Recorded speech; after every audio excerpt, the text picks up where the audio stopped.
Hey, guys. My name is Paula Sun, but you can call me the Change Navigator. I mean, that's why you clicked on the podcast because of the name, right? All right, cool. I want to begin by saying welcome to my new listeners and welcome back to the faithful navigators. We are still here in season 3 where we are talking about the pivot, meaning to simply turn or reposition.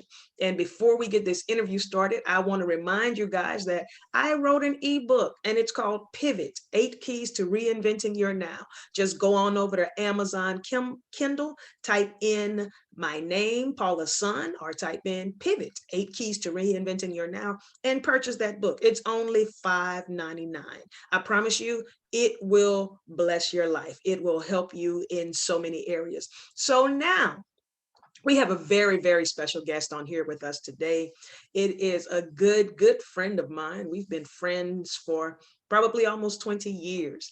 And yeah, I call her my iron. All right. I call her my iron because we can talk about so many things. And it's just like we have those aha moments. It's those aha moments that I appreciate. So I Yeah. appreciate my good friend Kim Watson for joining the podcast today. Kim, say hello to the navigators. Hello, navigators. How are you? I'm sure they're saying they're fine. I was looking for the clapping and the clap sound. Right. Yeah. Right. So Kim, tell the navigators a little bit about yourself. You can tell them about your professional background and where you are now. We're going to start like that. Oh, wow. I'm 45 years old. I have 22 years in IT. It's not where I wanted to be, but it's where I ended up at. I spent 22 years working for CenturyLink, now Lumen Company. It was a great company, but there was time to pivot. Last year during the pandemic, well, actually before the pandemic or somewhere in between, I felt the need that a change was going to come. And I just began seeking God on what am I about to do? And I just jumped into an area that I knew absolutely nothing about. And that's where I am today. So at 45, I have one son. He's 20. Oh, I better get this right. He's 24.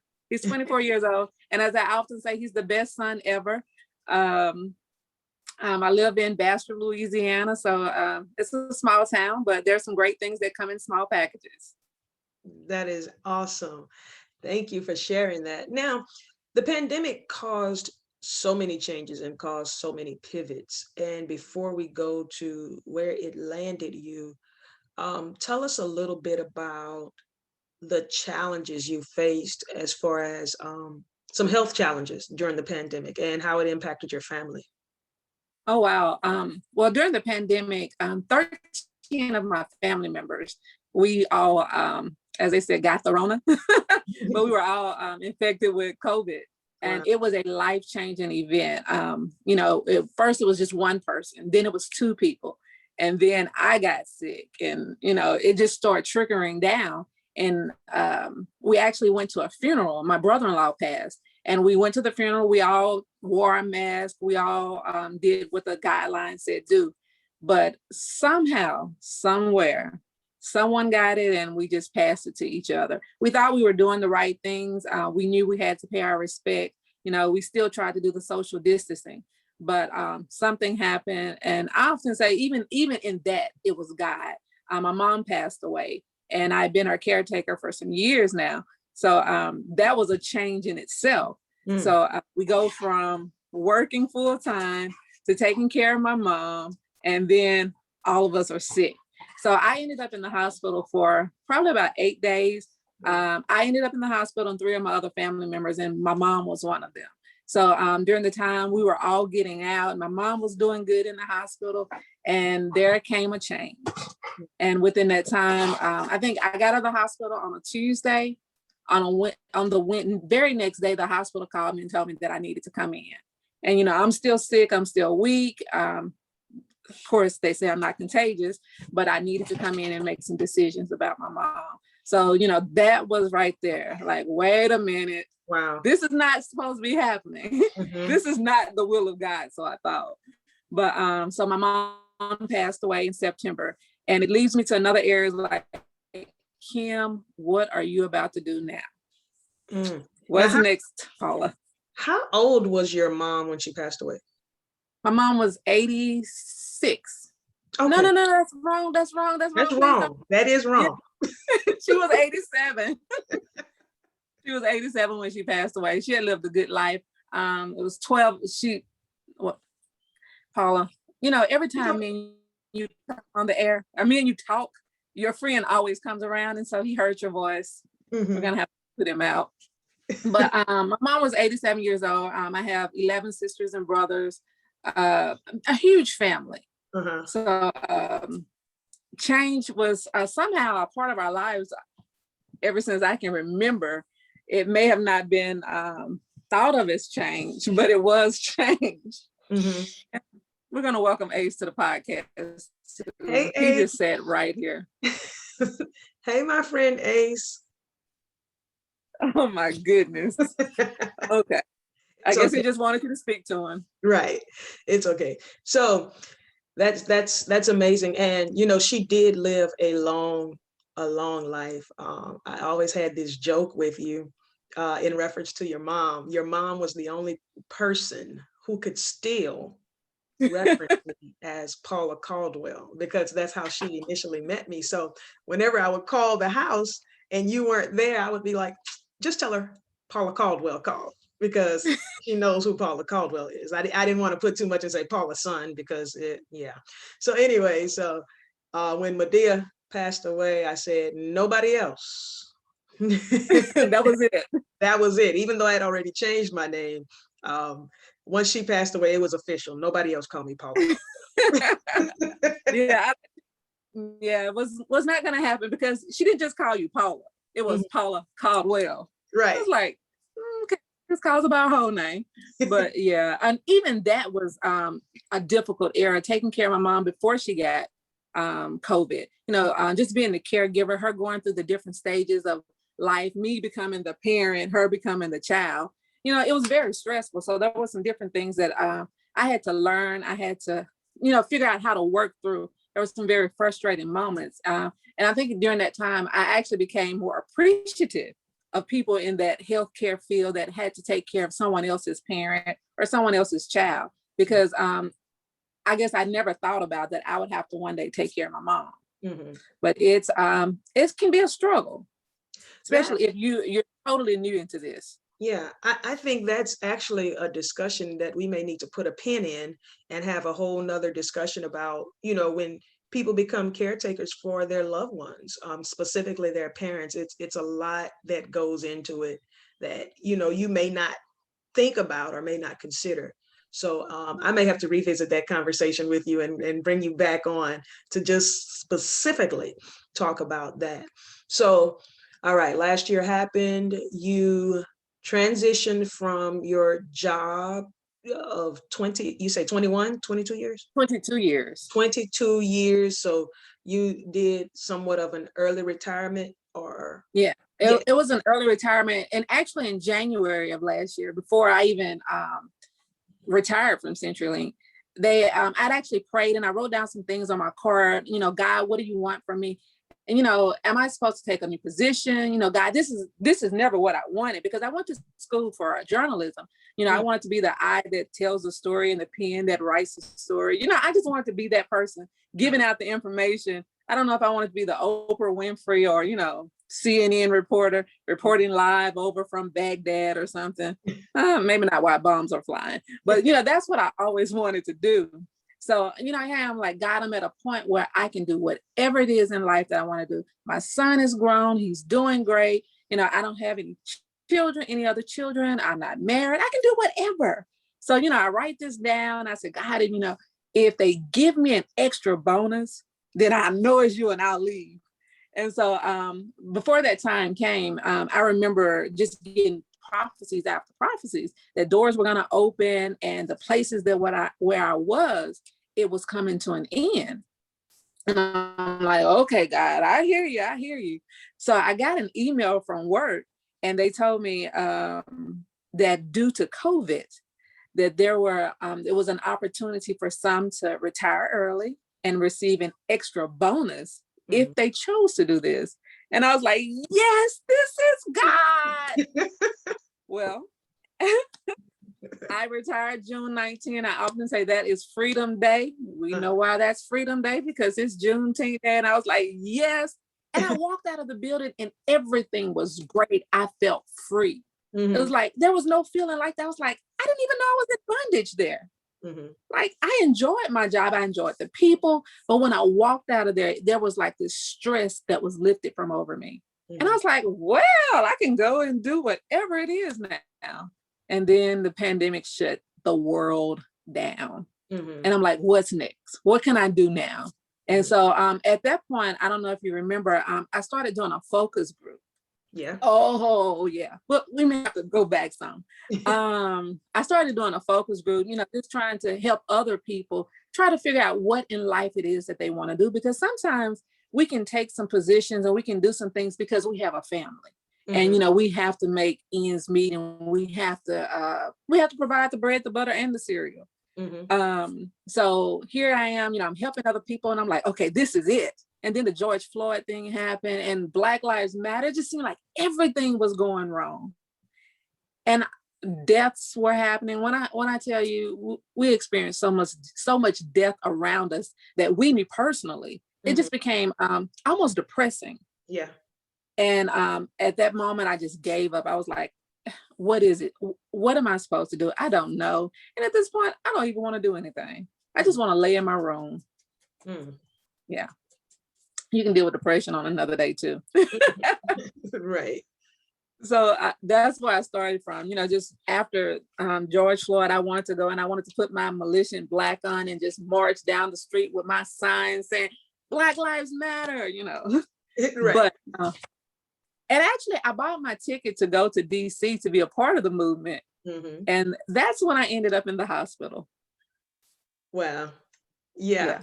I actually bought my ticket for that as well, because I wanted to be a part of that, that day. I think it was supposed to be August 26th or something like that. Yeah. So I had to cancel my flight because the pandemic was still in full effect. So let's go back to something, because you did something during this downtime, or during this time of transitioning between work and being a full-time caretaker. Something happened in your city. So I always believe that problems present themselves and we become the answer to the problem. So you showed up as the answer to a problem, but let the navigators know what the problem was. Okay. And it's so strange, because sometimes when we're going about our lives, we don't notice things and we don't know how big something is happening until we take a moment and just sit and look.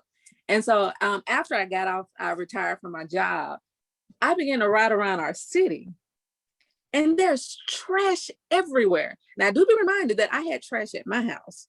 The problem was our city was not picking up our garbage here in town.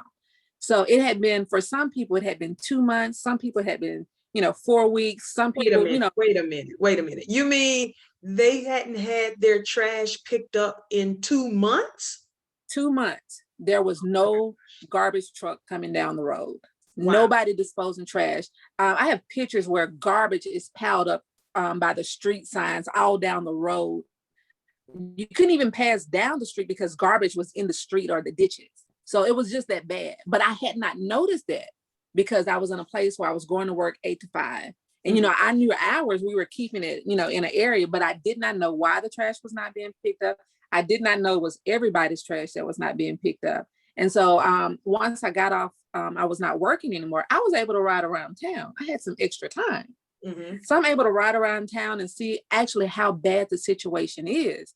So at that point, I was like, no. We cannot live like this. I cannot keep, fanning flies and smelling the garbage. And, it's summertime now.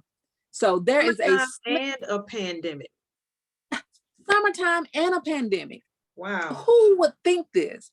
Wow. So I just began to ride around town. I'm trying to, see what actually the problem is. I can't get in touch with the mayor. He's not answering my phone calls. I don't know who to go. I'm going to the city waste management place. They won't answer the door. They won't open up. They won't talk to me. And I'm like, wait a minute. So at this point, I just pick up the phone and call the news station. We have a problem. Uh-huh. And that begins a whole new world for me. Let's just say my phone calls were answered there. Gotcha. Yeah, that's interesting. So with you riding around, noticing that there was a problem, you somehow became the solution to the problem. So what happened as a result of you getting the attention of the people who make decisions?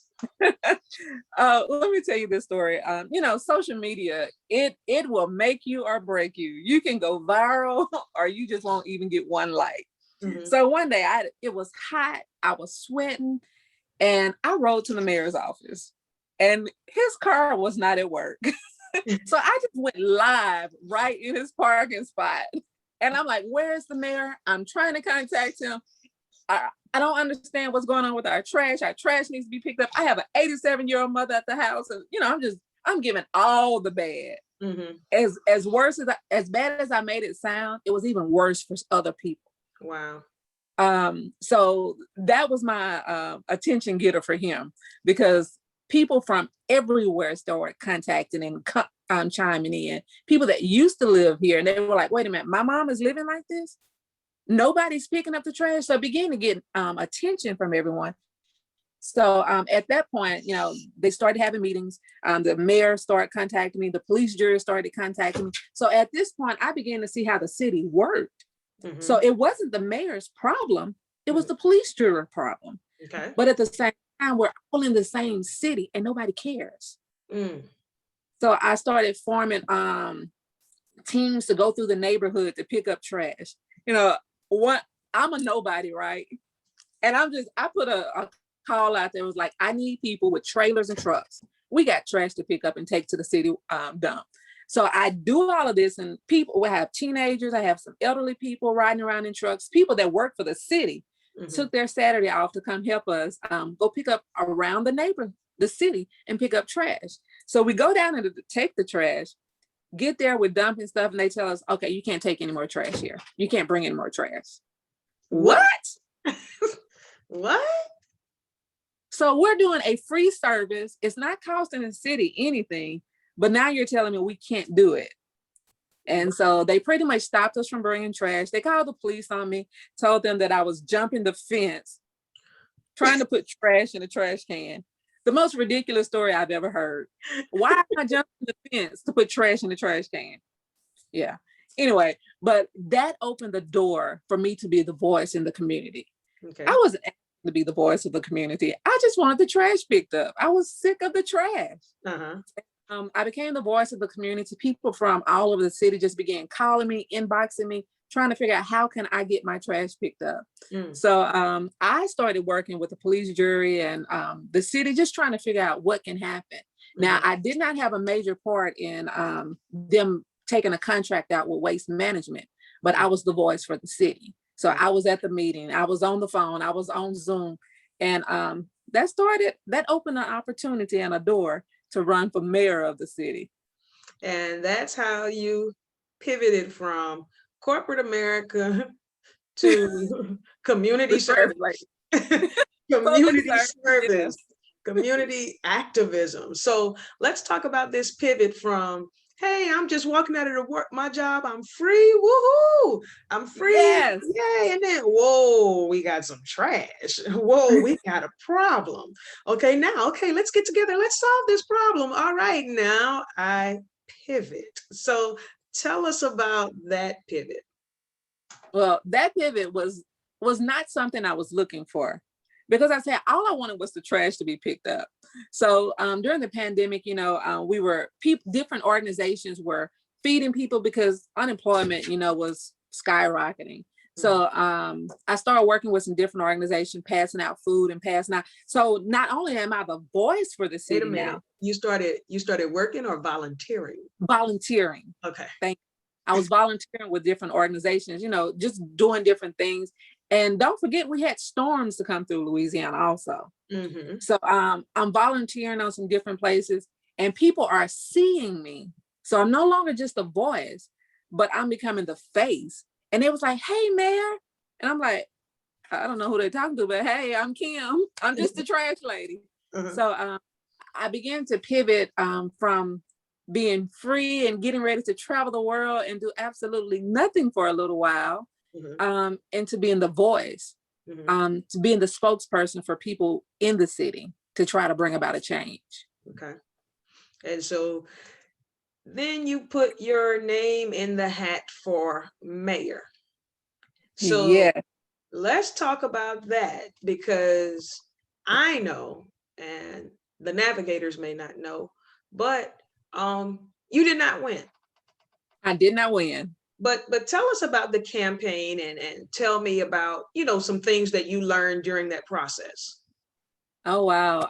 Running for mayor, January the 20th, 2021 was the day to cast your name in the ballot if you wanted to be run for mayor, to get all your paperwork finalized.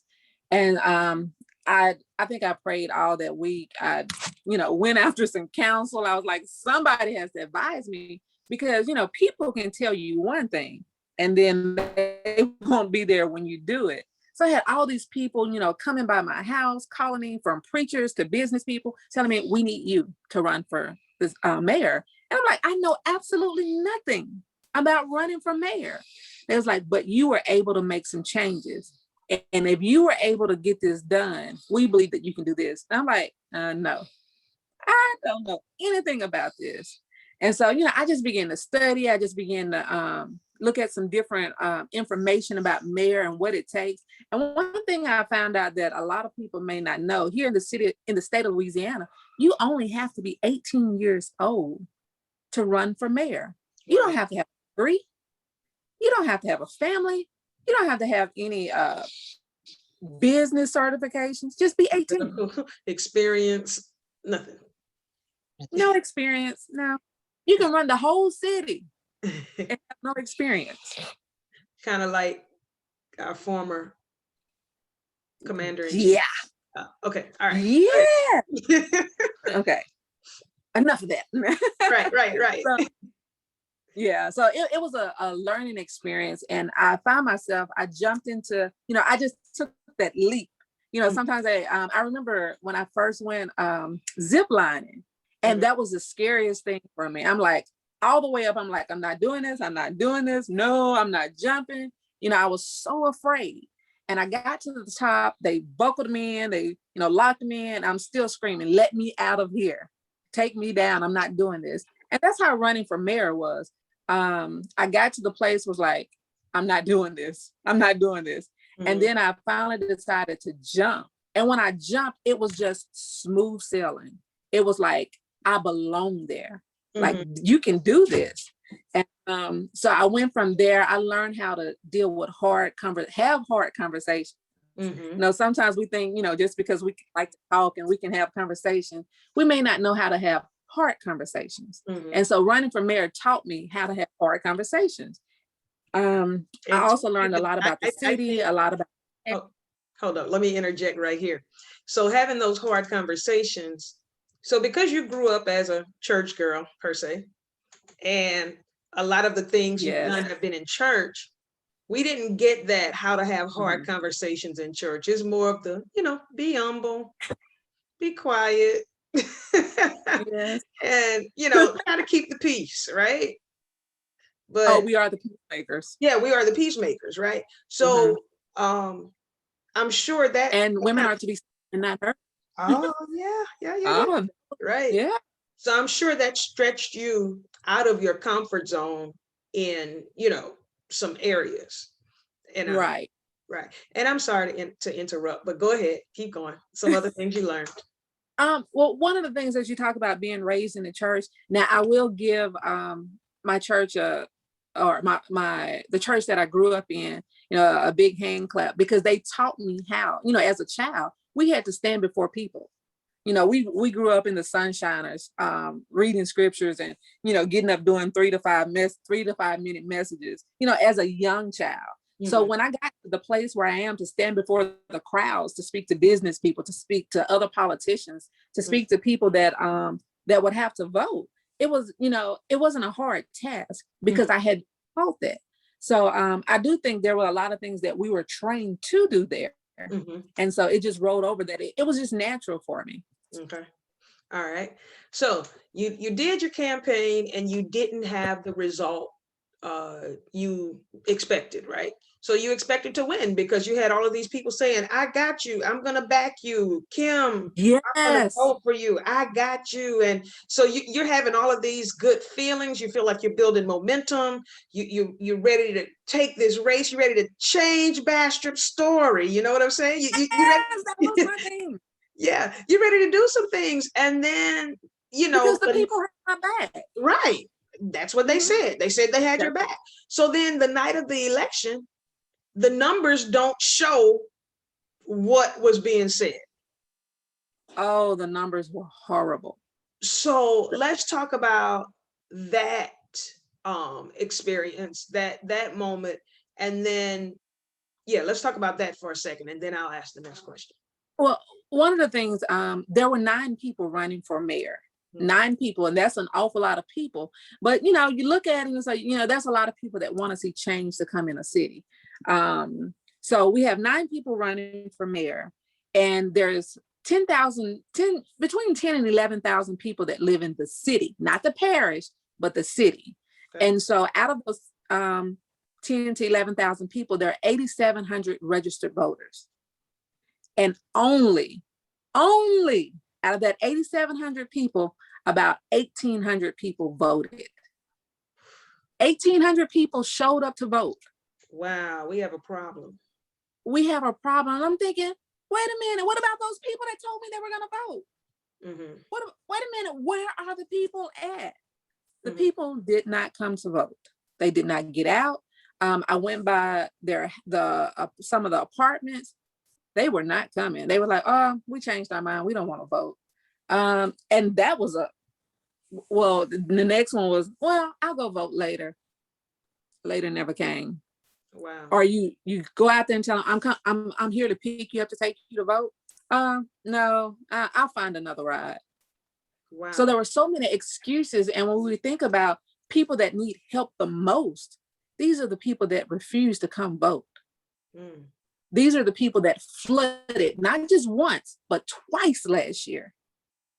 These were the same people who not only flooded, but trees were all over their yard last year. None of them came to vote. You know, and it's not just a small city problem. I overheard on the news one night this week that Dallas is one of the biggest metropolitan cities, and they have low voter turnout for mayoral races. So I don't know what the issue is, but that it's not just a small city problem. It evidently it's a problem all over. So now you find out I didn't win. Well, can I interject just right quick? Yes, ma'am. Well, one of the things that I was told, the sheriff of the city told me, he says, "Kim, he says, I like you. If I could, I will vote for you," because he lives outside of the city limits. He says, "But what I don't want you to do is get your feelings hurt." He says, "Because people come out to vote in the presidential election, but they will not vote for mayor. They will not vote for sheriff. They will not vote for city councilman." And I'm like, I don't understand this. He says, "They're not going to come." He said, "They only want to vote when they think it matters." He said, "But it matters in the small things as well." Right. And they don't get it. Wow. So navigators, if you're listening and if you think your vote does not matter in your city, it does. It matters when you start small, right? It matters when you put the mayoral candidates in and your city councilmen and your state representatives. All of that matters, not just the presidential election, but all of it matters. So take responsibility and ownership and know that your voice matters in every election. All right. Okay. So now,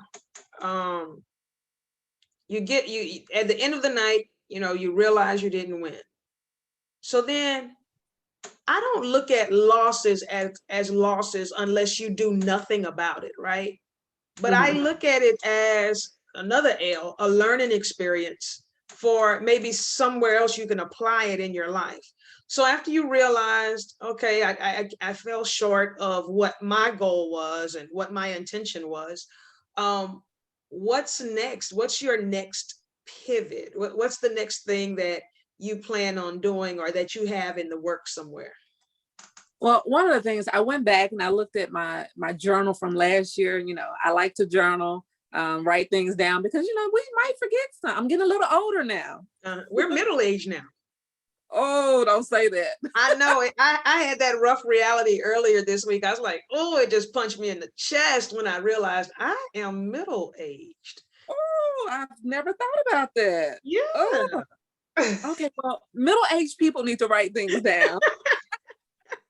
So I began to go back through my journal, and one of the things that I wrote down last year is, God, I want to obey you fully. I want to hear your voice and move when you say it. So everything that I was doing last year, I took it as I'm taking steps in obedience, just hearing the voice of God and doing what he says do. So I went back and I was going through my journal, and I was like, oh, there's some good stuff. Wait a minute, Kim, what happened to you finishing this? So there was a lot of things that I did not finish last year that I started. And I was like, wait a minute, I need to go back and do this. I said I was going to do it, and I'm going to do it. So one of the things that I'm working on, last year, I started a Live in Focus journal workbook to try to help you keep your life in focus as you get to working on your dreams, your desires, your businesses, whatever it is that you desire to do. If it's nothing more than making a garden, planting cabbage, I don't know. But it gives you a step-by-step guide on how to stay focused. Because one of the things that I learned, that I can easily be distracted. Mm-hmm. And a lot of times people, not just me, they can find themselves going the total opposite direction of where they should be going, just because they don't have a plan written down. We can put it in our mind, but if it's not on paper, it's over. Right. So I'm working on my journal. It should be completed by Monday. Yay! Okay. Yay. It's going to be an ebook format. Do all the sound effects. And I'm also going to do my magazine. There's a magazine called Her Voice.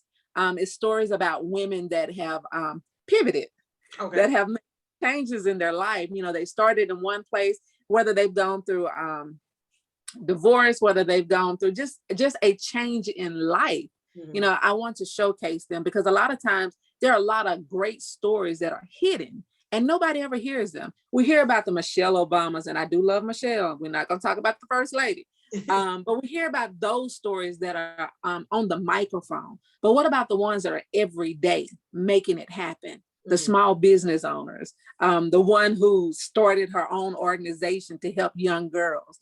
I want to showcase those stories. So look for the magazine. It's called Her Voice. All right. Thank you so much. Thank you so much, Kim, for taking out time to share your story with the Navigators. And I really do hope that somebody was helped today. And I hope that you all are encouraged to pivot, even if you don't know the outcome, that you are encouraged to take a leap of faith and just jump and know that, guess what? You will not fall if you jump. All right. So thank you, Navigators, for tuning in. And Kim, can you let the people know how to connect with you on social media? Oh, you can find me on social media. I'm under Kimberly Watson on Facebook. You can email me at watsonkd76@gmail.com. I do have a business one, is Her Voice, but I just went blank and I can't figure out what that is. But just hit me on Facebook, on Twitter. I would love to connect with you. I'm sure there's some things that I can showcase about you and let the world know that, hey, you're doing great things also. All right. Thank you so much, Navigators. Thank you for tuning in. And until next time, keep going, Navigators. Bye-bye. Bye-bye.